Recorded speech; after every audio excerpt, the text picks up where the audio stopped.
எழுதுவியா? எழுத மாட்டேன். மக்களின் பிரச்சனைக்கு மக்களோட மக்களாக நின்று போராடி தடுத்து. ஏய், நான் இல்லைன்னா 8 வழிச்சாலை வந்திருக்கும்டா. நான் இல்லைன்னா பரந்தூர்ல விண்ணூர்தி நிலையம் கட்டிடுவான்.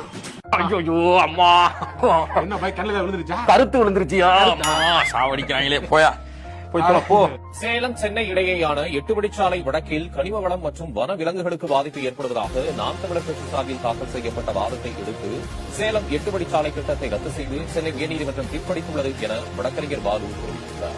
உயர்நீதிமன்றம் கொடுத்திருக்கின்ற இந்த தீர்ப்பு என்பது நாம் தமிழர் அரசியல் கட்சியின் சார்பாக தாக்கல் செய்யப்பட்ட பொதுநல வழக்கு, வழக்கறிஞர் பாசறையினுடைய தலைவர் சுரேஷ்குமார் பெயரில் தாக்கல் செய்யப்பட்ட பொதுநல வழக்கு, முதலில் தாக்கல் செய்யப்பட்ட வழக்கு.